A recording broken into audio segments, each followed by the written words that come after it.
there. Today we're going to go over some OMAD tips for eating one meal a day that makes it really easy and simple for you to figure out how to get all your calories in and see how easy it is to make those meals delicious, good looking, and even meals your family will love. OMAD typically helps people restrict their calories, or at the very least, keeps them from consuming more calories than they need in a day. The general rule for good health is to eat as close to your BMR as possible in that 1 hour window. If you have to stretch it out to 2 hours, just the one meal a day, but it's preferably to get it all in. Now, a lot of people might think, but if you're trying to lose weight, don't you want to cut your calories? You got to remember that intermittent fasting and even the keto diet to a large extent is a lot less about calorie restriction than it is about hormone regulation. And it does all the work for you by regulating those pesky insulin spikes and blood sugar spikes that happen when you eat 3, 4, 5 times a day. And then other people will say, but man, you mean to tell me, let's just say on a base 1,800 calories, so 1,600 to 1,800 calories a day would be your suggested intake level. So I can't eat all that in one sitting. Have you ever been to McDonald's? Then you probably have. 1 quarter pounder with cheese, a large fry, or even just a medium fries and a medium Coke. The whole thing together is 1,260 calories. So you've probably eaten that much. Now, who gets a medium fry? So, a quarter pounder with cheese with a large fries and a large Coke. Well, you're right there looking at a whopping 1,500 calories. So, yes, you can. And most people eat that within an hour, no problem. And they go home and they eat dinner, or they eat another McDonald's meal for dinner. So, yeah, you've probably eaten it. So it's very possible to eat that much. So today we'll go over some meals for OMAD on keto.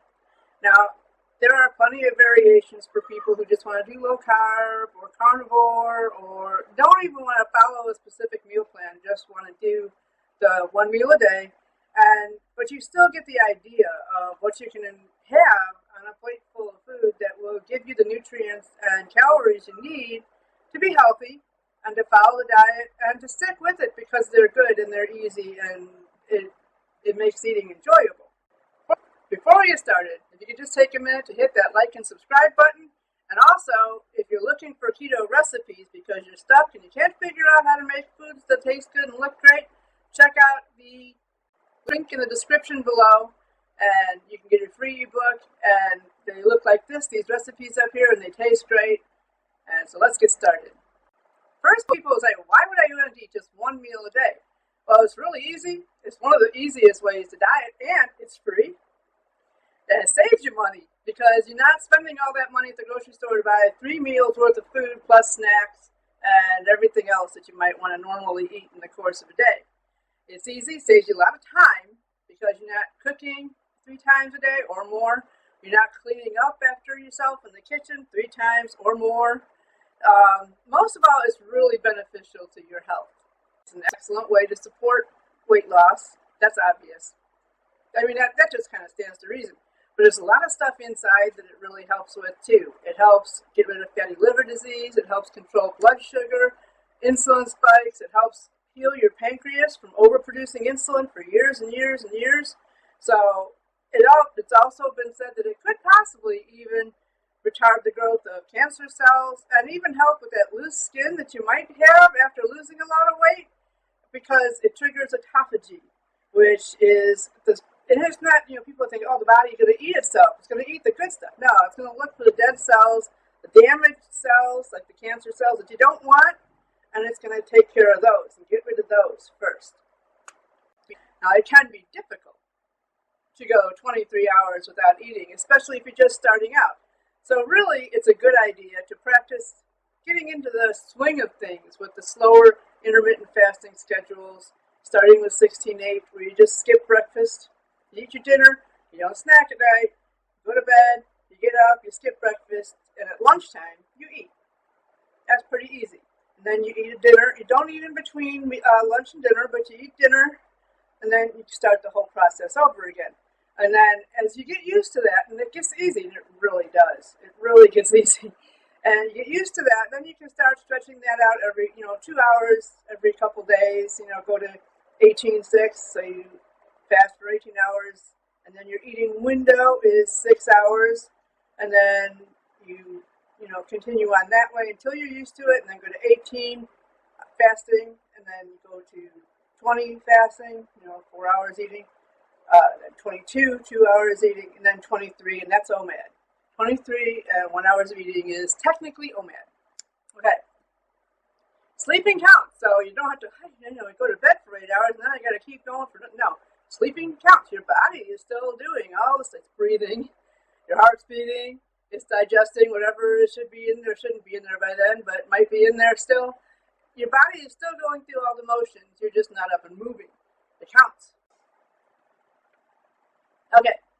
So here are some examples of OMAD foods that taste great, and then I'm also going to show a breakdown on Carb Manager, which is the food calculator I use to track my food every day, of what the calories are, what the carbs are, and now my calories are a little low lately, and I do apologize for that. I just haven't been hungry, which is one of the side effects. You really don't crave a lot of the foods you used to crave, and but I, every once in a while, like once or twice a week, I'll up it. I'll even show you that in the Carb Manager because it tracks your, I'll even show you that in the Carb Manager because I'll show you where it tracks everything from the different macronutrients to the calories and carbs that you eat on a regular basis over a long running time. So here we go. Today's meal was several pieces of salmon on about a couple cups of spring mix lettuce and a cup of spinach, raw spinach underneath it, and some mayonnaise mixed up in the lettuce to give it a little juiciness and flavor. Half an avocado sliced and half a tomato sliced. And as you can see here, that comes out to 10 of mine. I only allow myself 19 grams of carbs a day, net carbs, so all the fiber subtracted from it, but that was 10 grams of carbs, so well underneath my limit. 1,206 calories, which is, I really should be around 1,400, but some days you just can't get it. But you can see here it was the salmon, the spring mix, the tomato, the avocado, the spinach, the mayonnaise, and a green bell pepper added in there. And then I also, I'll show you in a few minutes, I also had buttered coffee with vanilla extract and cinnamon in it. It's a kind of a form of bulletproof coffee. So it was a pretty big meal, and it was really good. Yesterday was ground turkey on a bed of spinach with half an avocado, a whole tomato sliced, they're small tomatoes, dill pickle spear, and 2 spears of broccoli. And I also had a different version of bulletproof coffee, but it was really hot yesterday, so we had iced coffee, which was the coffee with cream and vanilla extract and cinnamon all whipped together and poured over ice. It was really good. So a total of 1,200 calories, 15 net grams of carbs, so perfectly good for keto, and it was delicious.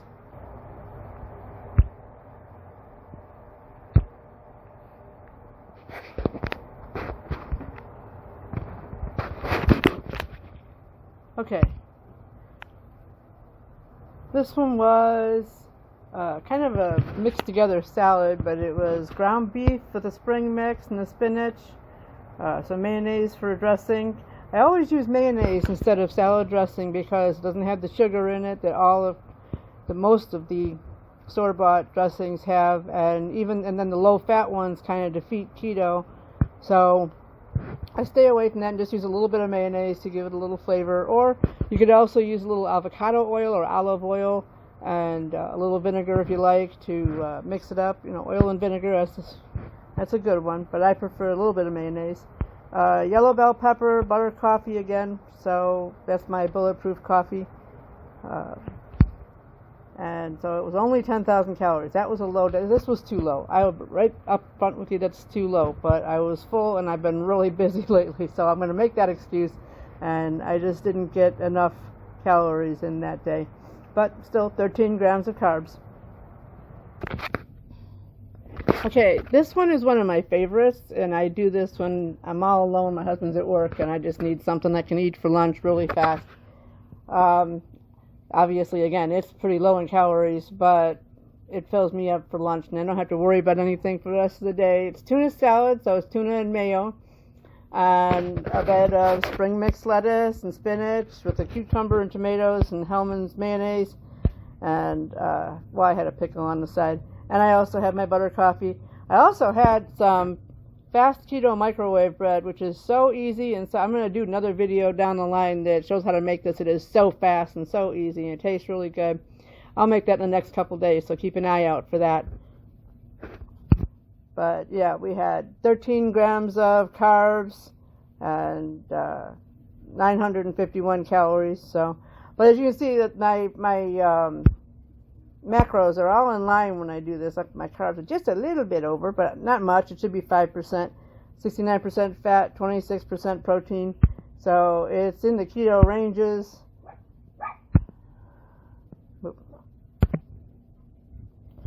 Okay, this is a fun one. I really enjoyed making this one and definitely enjoyed eating it.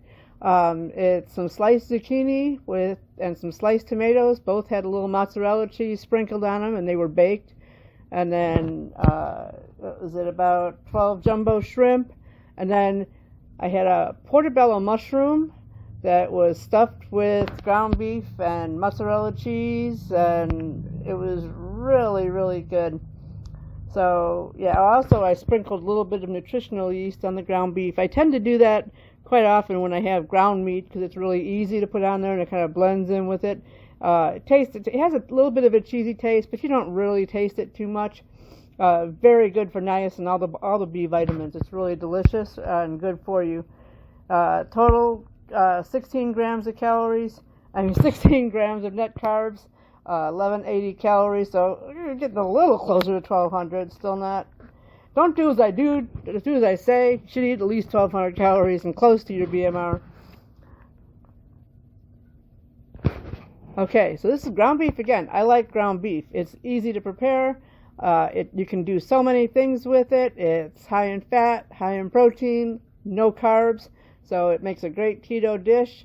And you can just pull frozen ground beef out of the refrigerator and have a meal in like 15 minutes.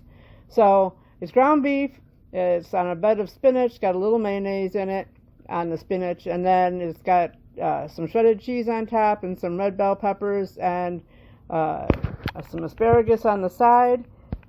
And I also had some fried pork rinds a little later on in the day. So,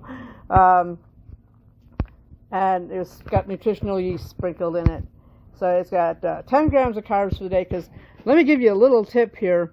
If you're really, really wanting something snacky like potato chips or something, pork rinds are great. They're 0 carbs, and they're kind of high in calories, but sometimes you need that, say me. So, but they're a really great snack, and you can't really go wrong with them.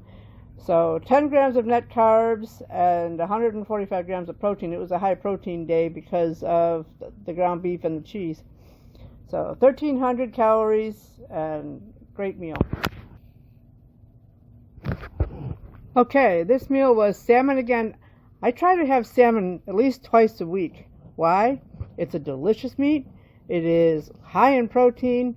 It is 0 carbs. And it is loaded with omega-3 fish oil. It is such a beneficial meat, and you just really can't have it too much as long as it's the wild caught. The farmed salmon is nowhere near as good for you. It still has the high fat, but it's nowhere near as good for you, and it has a lot of things that you might not want to have, like a lot of high mercury and stuff like that. So always try to get the wild caught.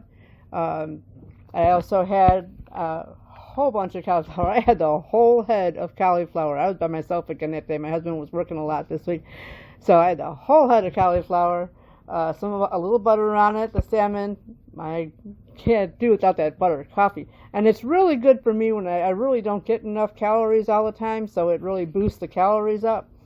And a couple pickles, some spinach. It was on a bed of spinach, and the spring mix lettuce. So and a little bit of mayonnaise mixed in there. But it was a delicious meal. 19 grams of carbs, so I was right on it. But that's because of the cauliflower. The cauliflower has plenty of benefits. And you see, you can still, a whole head of cauliflower. And I was still in perfectly perfectly acceptable keto limits. And on top of the cauliflower, I also had all that lettuce and spinach underneath my salmon. So you do not have to do away with vegetables. The right vegetables, you have to eat the right ones. And but I mean, you couldn't eat that many vegetables normally and not and be complaining about not getting enough vegetables. Okay, so 19 grams of carbs, 1296 calories, perfectly right on the money for protein. 71 grams for me. I'm not a big person, so I'm short. So really, really good day and delicious meal. Okay, so you see how easy that was to go through a whole week and have really nice looking meals that actually are very filling and everyone will enjoy. Now, if you like that video, check out these up here and get more information on the keto diet and fasting. And stay tuned in the next couple days. I'm going to make a full tutorial on the Carb Manager and how to download it and set it up and use it. If you're interested in that, keep an eye out for that. Thank you.